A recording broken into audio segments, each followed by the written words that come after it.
Hello guys! Welcome to my channel! Aisa Subedi in Nepal. Yan po ang video natin for today. Yan. I am busy for something to do a dumpling chicken. Ayan po, dumpling chicken po yan. Ayan, busy po ako. So, keep on watch us there. Yes, dumpling chicken on the pan. Wonderful. Ang lamig-lamig po sa Nepal ngayon. Kaya yan. Ang jacket ko ang kapal. Tapos may hoodie po. Tapos meron pa po akong cap. Kaya yan. Busy-busy po tayo. Kaya sige po. Keep on watch lang po kayo dyan. Gagawa po tayo ng dumpling. Isa po sa pangunahin luto ng mga Nepali, which is come from the China place. Dito po ay natutunan nila ito sa bandang Tibet, which is Tibet po kasi ay between Nepal and China. Na yun na po yung mga ano dito, yung Tibet, sinasabi nilang Sherpa, mga tamang, yun po sila. Kaya, yan. Pag nandito ka, hindi posibleng matutunan mo to kasi ito yung mga easy way na pangunahing makakain kahit saan ka pumunta. Sa atin, siomai. Sa Pilipinas is siomai. Pero dito kasi, iba yung balot eh. Para kang gagawa ng siopaw na maliit. Siopaw na maliit po yan. Yan po. Yan po yan. Siopaw na maliit. Kaya yan. Keep on watch lang po kayo. Ayan po. Siopaw na maliit. Hehehe. Yan po. Ayan.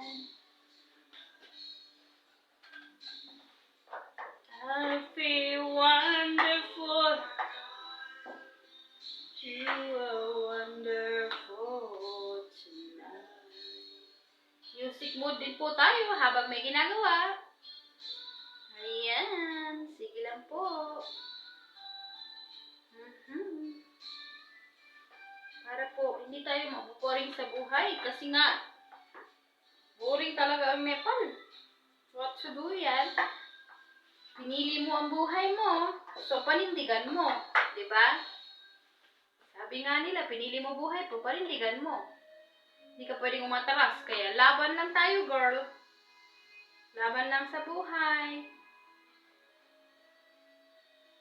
Kaya, eto po. Matuto ka ng pangunahing mahirap po dito. Kasi sa Pilipinas, all the way, may nagtitinda ng mga ulam sa daan, sa kalye. Dito po, meron naman, kaya lang, which is, ang tradition po ng mga Nepali dito, may mga lahing hindi ko maintindihan. Hindi kumakain ng luto ng ibang tao. Meron din naman sa atin. Pero mas marami ang kumakain sa labas, di ba? Dito po kasi, may mga level ang caste dito, ang pamilya. Kaya, mahirap mamigay ng pagkain. Mahirap. Kumbaga, tumanggap okay lang kasi tayo naman, open-minded tayo mga Pilipino eh. Pero sila dito, ang paniniwala nila, sarado ang mga utak nila eh. Kung hindi ka marunong mag-intindi, naku, magsarili ka na lang. Pero at least, laki pa rin tayo kahit paano. Kasi, since na dumating ako sa Nepal, siguro, 1.5 month lang po akong nakisilong sa bahay ng panganay kong in-laws. At the most of time, eto, nag-iisa po ako. Nag-iisang gumagalaw sa kusina, nag-iisa. Which is, napadali po ang buhay ko na hindi mo kailangan makipag-kompetensya. Hindi mo kailangan, eto, bawal to, bawal yan, huwag mong hawakan. O, sa bahay po namin, free. Ang asawa ko, alam na niya yan. Dito kasi, pag may regla ka, ay nako, halos hindi ka makapasok sa kusina, halos hindi ka makaupo sa bawal. Papakainin ka, hindi ilalapag sa kamay mo yung pagkain. Para kang, alam mo yung ano, hindi ka pwedeng umupo sa lamesa. Doon ka sa labas. Para kang, ewan, hindi ko maintindihan. Napakasakit intindihin. Buti na lang, asawa ko hindi gano'n. Which is, pinagtatakpan pa niya ako pag ako may regla. Pag may mga occasion. Thanks God naman at hindi naman gano'n yung asawa ko. Kaya naman niyang pagtakpan, baga. Ang ginawa niyang kasalanan.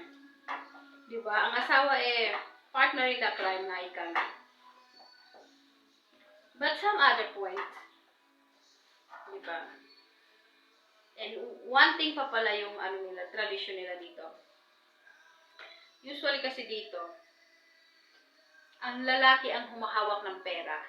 Ayan, isa pa yan. Isa pa yan na tradisyon natin sa Pilipinas kabaliktaran dito. Kung anong kailangan ng babae, sasabihin lahat sa asawa, ang asawa ang bibili. O kung bibigyan man ng asawa, yun, kulang-kulang pa.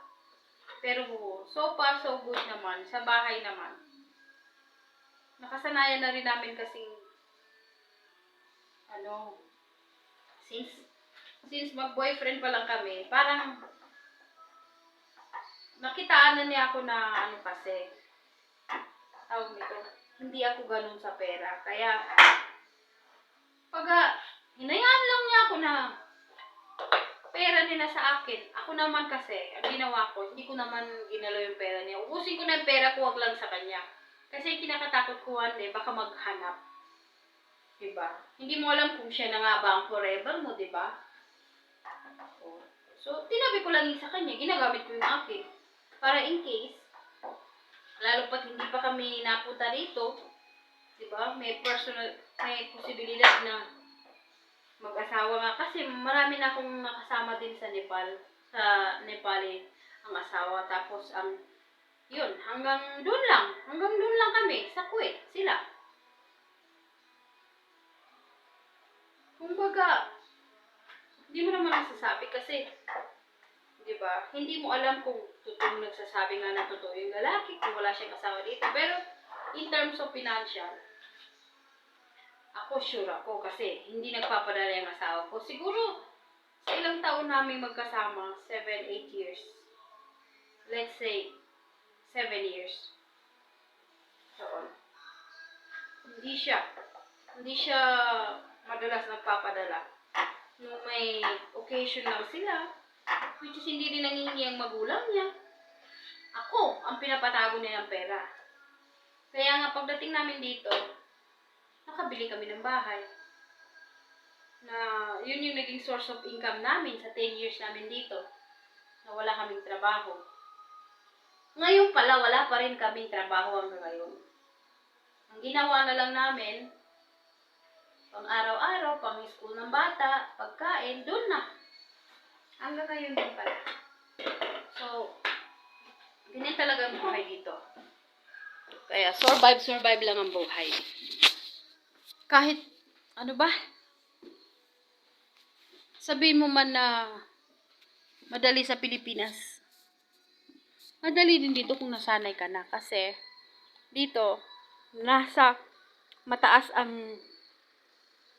ang kalidad ng buhay ng tao dito. Iisa lang ng kinakain. Which is ang normal na may potato, may dal. Yung dal na yung lentil soup, ganun. Sabaw. Tapos, vegetable, lahat ganun ang kinakain madalas. Ang usually dito, pag kumain ng meat, like once a week, every Saturday, or basta once a week. O, ganun ng tao dito. Most of the time, vegetable ang kinakain. Yes. Tapos, twice a day lang po kami kumakain ng rice. Morning and evening lang po. In the daytime, may heavy food naman. Which is kakain ng, spring roll, pancit, chow mein, ganon. Kumbaga, kung ano-ano naman.